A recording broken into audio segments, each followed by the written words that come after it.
अपन वापस MI start कर रहे हैं। तो एमआई के लिए सबसे ज़रूरी बात है, ये क्या होता है, मोमेंट ऑफ इनर्शिया होता है।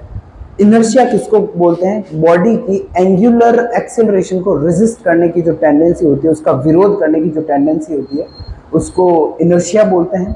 एमआई का फॉर्मूला मैंने लिखा था जो थ्रू आउट आपके चैप्टर में काम आएगा, वो आपका होगा summation small M R square. Body के जो, जैसे आपने समझ लिया ये कोई बॉडी है, let's say this is body, इसमें कोई पी पॉइंट समझ लिया, उसका मास क्या है? एम है, और यहाँ से यहाँ तक ये परपेंडिकुलर डिस्टेंस आर होगी। पूरी बॉडी को ऐसे हर एक छोटे छोटे पार्टिकल और उन पार्टिकल के यहाँ से यहाँ तक डिस्टेंस के स्क्वायर के फॉर्मेट में लिखोगे, दैट इज व्हाट? एम आई। इस बॉडी की एम आई है, इस लाइन के अबाउट एम आई है।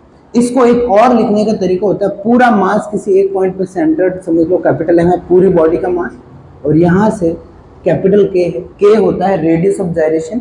ये बॉडी की सीजी और जिस एक्सिस के अबाउट एम आई निकाल रहे हैं उसके बीच की जो परपेंडिकुलर डिस्टेंस है, दैट इज के रेडियस ऑफ जायरेशन, घूर्णन त्रिज्या इसको बोलते हैं। ये पढ़ा था हमने। एक चीज हमने और डिस्कस करी थी कि आपको जो रो का फॉर्मूला डिस्कस करा था, मास अपॉन लेंथ हो जाएगा यदि 1D में हो तो, एरिया हो जाएगा 2D में हो तो, वॉल्यूम हो जाएगा 3D में हो तो। आपको सबसे पहले स्मॉल पार्टिकल लेना है और dx में करके इंटीग्रेशन से निकाला था हमने। ये समेशन नहीं लगा, हमने क्या करा था? इंटीग्रेशन लिखा है। अब यहां से आपका नया क्वेश्चन स्टार्ट हो रहा है। Rishika, you are late. हमने इससे पहले क्वेश्चंस पूछे थे, दिस इज योर टर्न। मुझे बताओ, what is radius of gyration? M K square radius of gyration है। चलो आज पढ़ा नहीं, कोई बात नहीं, कल पढ़ के आना। मैं हमेशा पहले पूछूंगा प्रीवियस क्लास का। अब देखो ये क्वेश्चन देते हैं, M I of rectangular lamina of length 2a and breadth 2b। ठीक है, अब यहाँ पे मैं अलग अलग केस बनाऊंगा इसमें, ये इसीलिए मैं लिख नहीं रहा हूँ किसके अबाउट निकालनी है। लेमिना वर्ड का क्या मतलब है? पटल।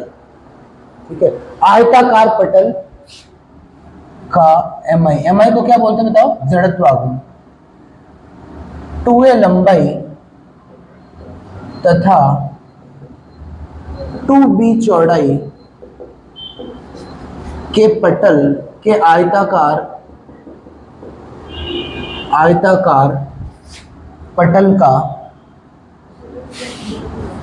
पटल का जड़त्वाघूर्ण।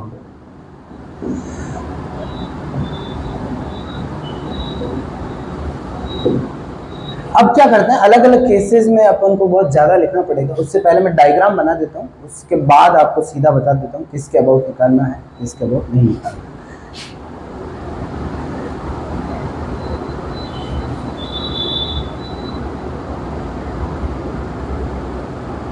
It looks like a rectangle. लग रहा है, नहीं लग रहा है?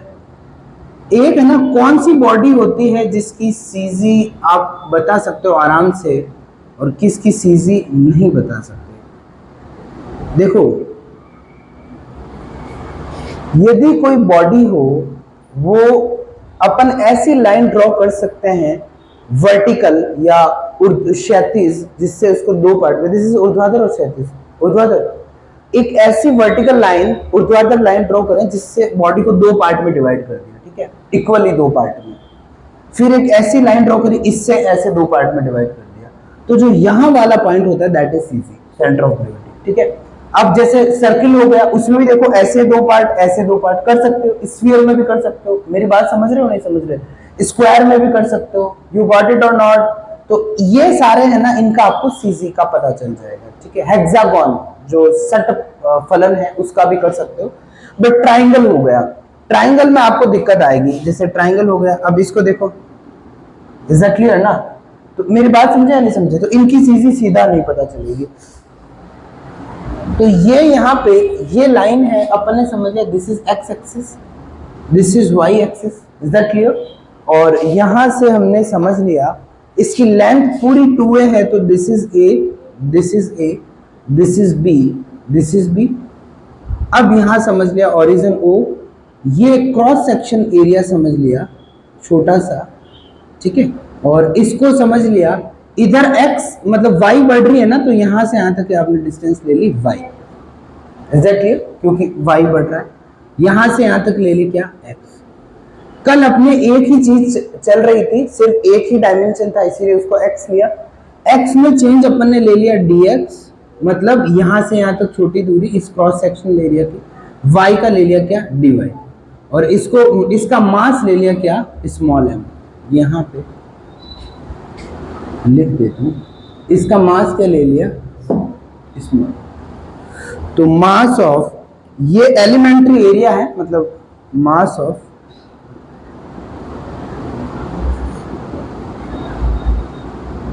मतलब एक छोटा सा भाग है, ठीक है। एलिमेंट्री एरिया, एलिमेंट क्या होता है, एलिमेंट का मतलब एक कण होता है, ठीक है। तो जो छोटा सा एरिया है उसका मास क्या हो जाएगा, देखो इसको यहाँ इनिशियल लेवल पे है तो मैं आपको थोड़ा और बता रहा हूं। रो क्या होता है, रो होता है मास अपॉन वॉल्यूम। इस केस में क्या होगा, मास अपॉन एरिया, बाकी मास अपॉन लेंथ, तीनों फॉर्मूले हैं। 2D में बॉडी है तो क्या हो जाएगा, मास अपॉन क्या हो जाएगा, मास अपॉन क्या हो जाएगा, एरिया हो जाएगा। इस केस में मास निकालना है, रो इनटू क्या हो जाएगा, यहां एरिया हो जाएगा। अब क्रॉस सेक्शन एरिया क्या है इसका, इस छोटे से एलिमेंट्री का, तो इसका क्या हो जाएगा, dx dy। तो ये क्या आ गया आपका, मास ऑफ एलिमेंट्री एरिया, मतलब इस छोटे से भाग का क्या आ गया, मास आ गया, वेट आ गया, ठीक है। अब यहां पे डेंसिटी, रो क्या हो जाएगा, total mass upon total area, और टोटल एरिया कितना है, ये क्या है, टोटल मास। हमने माना है क्या, संपूर्ण द्रव्यमान, और ये क्या है, पूरा जो एरिया है जिसमें मास फैला हुआ है, दैट इज। अब यहां भाई ये क्या बोलता है, रो होता है इस पूरी बॉडी में कहीं से भी कितना सा, भले ये देखो 1/4 मास लिया, m/4 हो जाएगा, तो एरिया भी कम हो जाएगा, इज दैट क्लियर? इतना लिया तो ये रेशियो सेम रहता है। डेंसिटी का मतलब यही होता है, क्योंकि पटल का मतलब ये होता है कि इसमें इक्वली कहीं से डेंस नहीं है, मतलब कहीं ज्यादा पार्टिकल नहीं है, रेशियो सेम रहेगा। लेमिना का मतलब यही होता है, इज दैट क्लियर? अब यहां से, अब मैं अलग अलग केस ले रहा हूं। यहां पे है ना, मैंने ये चीज इसलिए नहीं करी थी, अब इसमें लिखो a line which passes through the centre of gravity, ठीक है। और ये वरना सीधा लिखेंगे अबाउट ओ एक्स लिखेंगे, ठीक है, तो तुम समझ जाओगे इस लाइन के हो जाएगा, अबाउट ओ आई लिख देंगे तो थोड़ा इजी पड़ेगा। तो यहाँ पे एम आई अबाउट, या चलो अबाउट, अबाउट ही लिखते हैं, एम आई ऊपर लिख दिया है, तो अबाउट ओ एक्स, हिंदी में इसको क्या बोलेंगे, ओ एक्स के परित, ठीक है। एम आई निकालनी किसके परित, ओ एक्स के परित। एम आई का फॉर्मूला आपको पता है, एम आई का फॉर्मूला आपका होता है, पहले अपन क्या करेंगे, M I of elementary area, जो छोटा सा भाग है उसका जड़त्व आघूर्ण, वो क्या हो जाएगा, आपको पता है एम आई का फॉर्मूला क्या है, अभी हमने लिखा था यहाँ साइड में, वापस और लिख देता हूँ। यहाँ एम आई का फॉर्मूला आपका होता है, एम आई किसी बॉडी की मास इनटू परपेंडिकुलर डिस्टेंस जिसके अबाउट निकालने, एम आर स्क्वायर, और ये जैसे इस पार्टिकल की निकालनी ना, स्मॉल एम की, यहां से यहां तक की डिस्टेंस का स्क्वायर हो जाएगा। तो एलिमेंट्री एरिया का क्या हो जाएगा, मास जो कितना है, रो dx और dy है इस एलिमेंट्री एरिया का मास, ये क्या हो गया, मास, और इनटू क्या करना है बताओ, इनटू परपेंडिकुलर डिस्टेंस। अब इसके अबाउट निकालने है तो परपेंडिकुलर डिस्टेंस कितनी हो गई, y, तो ये y का स्क्वायर हो जाएगा। Is that clear? O X के अबाउट निकालना है तो perpendicular distance will be y। ये क्या है, इसको हिंदी में लिखो छोटे भाग का जड़त्व आघूर्ण, छोटे भाग या क्षेत्र, छोटे भाग का जड़त्व आघूर्ण। Is that clear? अब यहां पे अगला M I of whole lamina, संपूर्ण पटल का जड़त्व आघूर्ण, पटल का जड़त्व आघूर्ण। अब देखो हमें क्या करना है, इस सेम का यदि आप क्या कर दोगे, इंटीग्रेशन कर दोगे। एक समेशन होता है जो हमने कल समेशन वाला फॉर्मूला होता है, दूसरा क्या होता है इंटीग्रेशन का, तो एक ही बात रही। तो आपने रो लिया और वाई स्क्वायर लिया, dx लिया और dy लिया, यहां से आपने क्या करा इंटीग्रेशन। इंटीग्रेशन में एक बार x के रिस्पेक्ट में एक बार y के रिस्पेक्ट में करना है। तो y की लिमिट क्या है बताओ, पहले dy dx लिख दो, y का कर दो, कोई फर्क नहीं पड़ता है, किसी के रिस्पेक्ट में पहले करो दूसरे कांस्टेंट मान लेना। y के रिस्पेक्ट में इंटीग्रेशन करा, अब आप बताओ इंटीग्रेशन की लिमिट। o x के लिए है, y कितना बढ़ रहा है, b minus b, minus B से b। x के लिए करना है तो एक्स भी यहां लिया हुआ है ना, ओरिजिन यहां है, प्लस में a माइनस a प्लस।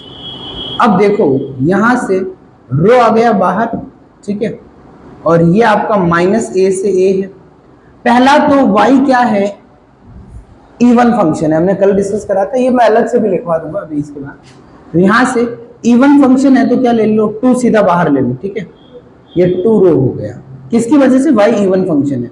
फिर लिमिट हो गई 0 से b इस वजह से, और y स्क्वायर का इंटीग्रेशन आपने करा, इतना सा देखा y स्क्वायर का, तो क्या हो गया y क्यूब अपॉन क्या हो गया 3 हो गया, और यहाँ लिमिट क्या हो गई 0 से b हो गई, क्यों, माइनस b की वजह से वो 2 बाहर ले गया, ठीक है। और यहाँ क्या बचेगा, यहाँ आपका बचेगा d। वैसे यदि आप नहीं करते ना तो कैलकुलेशन बढ़ जाती है, बाकी कोई फर्क नहीं पड़ता, आंसर सेम ही आना। इंटीग्रेशन y स्क्वायर का क्या हो गया, y क्यूब अपॉन 3 हो गया। अब देखो फिर यहां से ये 2 रो रहा, और यहाँ क्या हो जाएगा, b पुट करोगे तो ये आएगा b क्यूब अपॉन क्या हो गया 3 हो गया। Is that clear. अब बचा क्या, माइनस a से a dx, x है ही नहीं तो मतलब कांस्टेंट फंक्शन हो गया। कांस्टेंट फंक्शन भी इवन ही होता है क्योंकि x की जगह माइनस x से सेम, तो x है ही नहीं तो रखना क्या, तो यहाँ पे भी क्या आ जाएगा 2 बाहर आ जाएगा, और फिर यहाँ इंटीग्रेशन क्या हो जाएगा x हो जाएगा, और लिमिट उसकी क्या पुट करो 0 से a, तो यहाँ क्या हो जाएगा 4/3 और रो हो जाएगा, और ये क्या हो जाएगा a b क्यूब हो जाएगा। Is that clear. और मैंने कहा mi में कभी भी रो को मत छोड़ना, we need to eliminate that, और जो रो है वो कहाँ से एलिमिनेट करोगे, यहाँ से करोगे, ठीक है।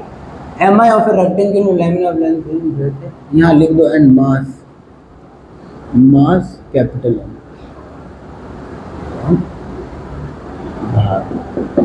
द्रव्यमान, वेट होता है भार, द्रव्यमान होता है। अब देखो यहां तक क्लियर। तो यहां से फिर आपने करा 4/3, और रो क्या हो जाएगा बताओ, कैपिटल M अपॉन 4ab, और यहाँ क्या हो जाएगा ab क्यूब हो जाएगा, a से कैंसिल हो जाएगा, 4 से 4 कैंसिल हो जाएगा, ये 1/3 mb क्यूब स्क्वायर हो जाएगा। मेरी बात समझे या नहीं समझे, समझ गए। और इसका सेम का अभी मैं दूसरा भी करवा दूंगा, इस सेम नहीं, देखो इसको समझना, देखो रटना मत चीजें। ये देखो इस एक्सिस के अबाउट निकालनी है mi, ठीक है। तो b भाई आपको पता है कि मास अपॉन परपेंडिकुलर, मतलब इधर सबकी डिस्टेंस आपको यही लेनी है, इसके अबाउट लेनी है ना, तो डिस्टेंस सब यही आएगी, मतलब डिस्टेंस b ही आएगी, तो आप समझ सकते हो, ठीक है। क्वेश्चन में b नहीं देता ना, तो 1/3 जो ये वाली डिस्टेंस है उसका स्क्वायर हो जाएगा, 2b होता है। मेरी बात समझे या नहीं समझे। अब मैं o y के अबाउट बोलूं तो क्या हो जाएगा, ma स्क्वायर हो जाएगा, ठीक है। तो वो मैं कर देता हूं इसमें, वैसे अक्सर तो तुम्हें करना चाहिए। Is that clear. तो ma अबाउट क्या हो जाएगा, ओ वाई कर दिया, ओ वाई। वैसे आपको खुद को करना चाहिए था ये क्या हो जाएगा एक्स स्क्वायर, क्यों, अब इसके अबाउट निकाल रहे हैं तो परपेंडिकुलर क्या हो जाएगी, डिस्टेंस हो जाएगी, सारी चीजें सेम रहेगी, ये क्या हो जाएगा एक्स स्क्वायर हो जाएगा। तो पहले समझ लो एक्स के लिए कर दो, कोई फर्क नहीं पड़ता, और यहाँ क्या हो जाएगा एक्स क्यूब, और that would be minus B plus B, और ये आपका a हो जाएगा, और यहाँ y बच जाएगा, बाद में y के रिस्पेक्ट में कर रहे हैं, और यहाँ पहले किसके रिस्पेक्ट में कर रहे हैं x, बाद में y। कोई फर्क नहीं पड़ता, इसमें आंसर सेम रहेगा, भले पहले y के रिस्पेक्ट में कर दो, मैं तो सेम के लिए मेहनत कर रहा हूँ। ये क्या हो जाएगा, a क्यूब हो जाएगा, ये क्या हो जाएगा, y हो जाएगा, b हो जाएगा, ये a क्यूब और b हो जाएगा, a क्यूब और b, और इज दैट क्लियर? मेरी बात समझे या नहीं समझे? तो M I about O X क्या हो गया, और ओ आई दोनों निकल गए। अब आपको बताना है एम आई अबाउट, इसको नेमिंग कर देते हैं, ए बी सी। आपको 4 क्वेश्चन में पूछूंगा, M I about A B बताओ पहले तो सीधा।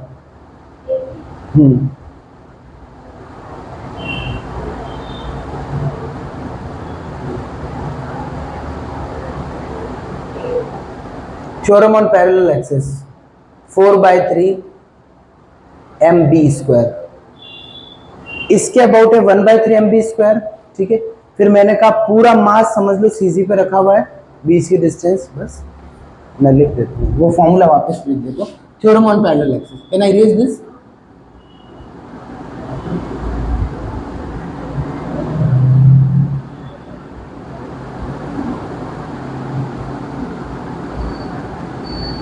ए बी और सी डी के अबाउट सेम ही होगी, M I about A B. अच्छा क्वेश्चन है, आता है ए बी के परित। तो देखो, तो ये आपका, इसका मैं फॉर्मूला लिख रहा हूं, M I about A B, theorem on parallel axis, समांतर अक्षों की प्रमेय से, समांतर अक्षों की प्रमेय से। एम आई अबाउट क्या कर रहे हैं, ए बी के अबाउट निकाल रहे हैं, तो ये क्या होगा, M I about O X. क्यों? ए बी के पैरेलल वो लाइन जो सेंटर से पास होती हो, कल मैंने बताया था, और फिर प्लस मास कैपिटल एम पूरी बॉडी का on CG into distance between A B and O X. मेरी बात समझे या नहीं समझे? बात समझे या नहीं समझे? यहां इसके ए बी के अबाउट निकालने, तो इसके पैरेलल वो लाइन जो सीजी से निकले, उसके अबाउट आपके पास पड़ी है क्या, 1/3, ये पड़ी है ना। एक तो आ गई 1/3 एम बी स्क्वायर आ गया, फिर आपको पूरा मास जो सीजी पे रख दो, और उस, समझ गया ना यहाँ, और उसकी इन दोनों के बीच की डिस्टेंस जो क्या बी है, यहां से क्या हो गया 4/3 एम बी स्क्वायर। मेरी बात समझ में आई? ये क्या है, थ्योरम ऑन पैरेलल एक्सिस। कल मैंने करवाई इसलिए थी एक एक्स्ट्रा मेथड में, कल दोनों तरीके से कर लिया तो आपको क्लियर हो गया, इट इज एप्लीकेबल। और फिर आज हम दूसरे से माथाफोड़ी नहीं करेंगे। अब वैसे इसको भी कर सकते हो, हैं?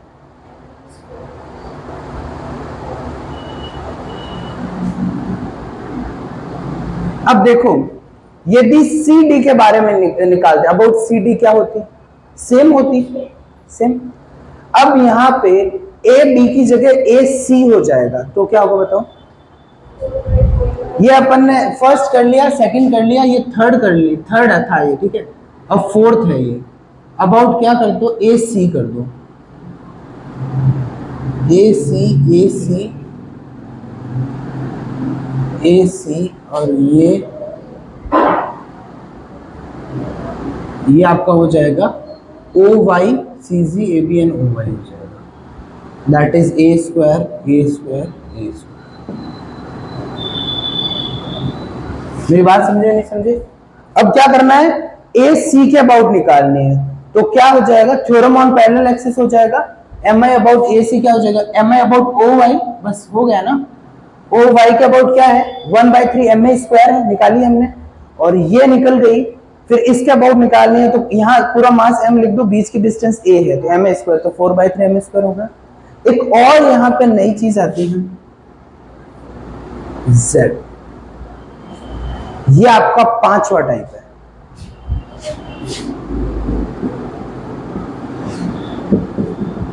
एम आई अबाउट OZ, इसका होता है थ्योरम ऑन परपेंडिकुलर एक्सिस, लंबवत अक्षों की प्रमेय से।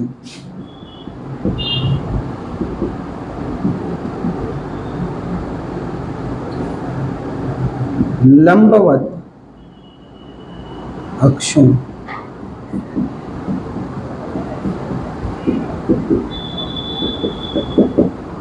इनको सबको नाम दे देना। इसको नाम दे दिया IAC, पहली वाली को IX, दूसरी वाली को IY, उसको IAB, इसको IAC। वैसे तो ये क्या होता है, ये जैसे आपको CG से पास होने वाली इस लाइन के अबाउट निकालनी हो ना, तो आप इसको और इसको ऐड कर दो। Is that clear? तो यहां हो जाएगा ये I और ये क्या हो जाएगा, OZ हो जाएगा। ठीक है, OZ के, तो इसका क्या हो जाएगा, MI ऑफ MI अबाउट, या सीधा ही लिख देता हूँ IX प्लस IY, या OX लिख दो भले और OY। समझे? तो इसके अबाउट निकालने, तो इसके अबाउट और इसके अबाउट को क्या कर दो, ऐड कर दो। तो सीधा शॉर्टकट में लिख दूं 1/3 कैपिटल M। समझ में आया क्या? इसके अबाउट है 1/3 MA स्क्वायर, इसके अबाउट है 1/3 MB स्क्वायर है, 1/3 M कॉमन आ गया, तो ये मिल गया। ठीक है, अब एक आता है आपका नया टर्म यहाँ पे, प्रोडक्ट ऑफ इनर्शिया। क्या आती है नई term? Product of inertia. Product नाम से ही पता होता है, प्रोडक्ट किसी एक एक्सिस के मतलब नहीं निकालते, दो एक्सिस के लिए निकालते हैं, क्योंकि प्रोडक्ट दो के बीच में होता है ना। तो कैन आई इरेज दैट?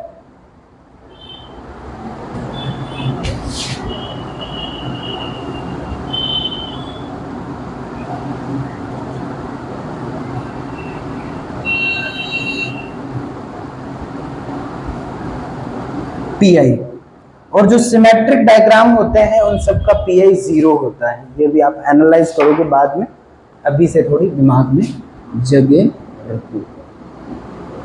यहाँ से क्या है, PI अबाउट, ये पूरा लिख देता हूँ पहले, product of inertia about OX and OY। Hindi में क्या बोलेंगे? परित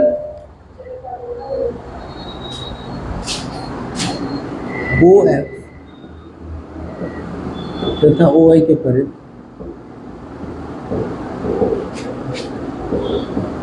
जड़त्व गुणनफल।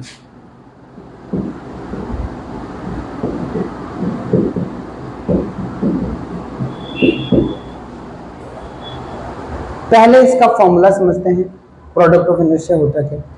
साइड में लिख देना कॉपी के, प्रॉपर आता नहीं बट थोड़ा समझाओ आना चाहिए कॉपी के टॉप में। एक ये आपने बॉडी ले ली, ये समझ ली एक एक्सिस, ये समझ ली दूसरी एक्सिस। यहाँ मास समझ लिया स्मॉल m, यहाँ से यहाँ तक की डिस्टेंस समझ ली R1, और यहाँ से यहाँ तक की समझ ली R2। तो प्रोडक्ट ऑफ इनर्शिया होता है M R1 R1। Is that clear? मतलब R स्क्वायर है ना, उसकी जगह एक इधर से और ये समझ गए, इसके और इसके, या AB ले लेना। इज दैट क्लियर ना? बस ये साइड में लिख रहा है। वैसे यहाँ इस क्वेश्चन में और मैं समझा रहा हूँ, PI of elementary area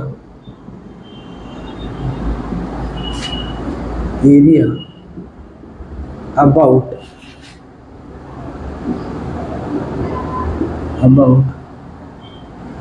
OX and OY small m। मेरी बात समझे? इस स्मॉल m का इसके और इसके, तो ये परपेंडिकुलर डिस्टेंस, ये परपेंडिकुलर।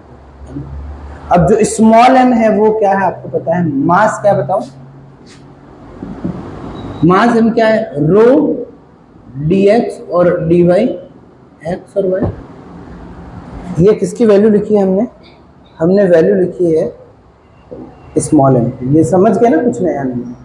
तो यहाँ पे पी आई मतलब यहाँ एलिमेंट्री मतलब छोटे भाग का पी आई, यहाँ पे पी आई ऑफ जड़त्व गुणन, P I of whole lamina, संपूर्ण पटल का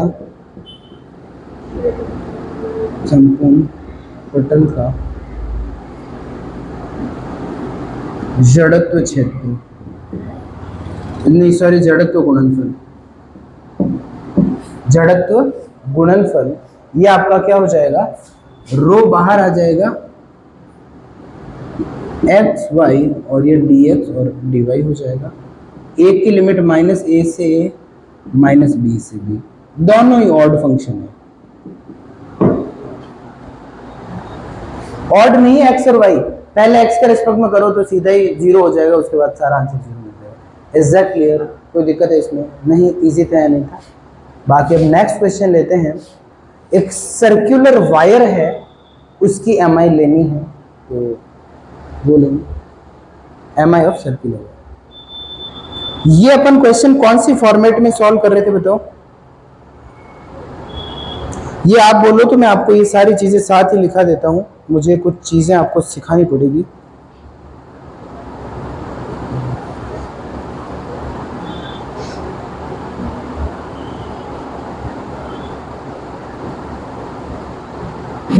मुझे आपको थोड़ा बीटा गामा फंक्शन का नॉलेज देना पड़ेगा। इंपॉर्टेंट फॉर्मूलाज एक जगह, कैन आई रेज दिस ना?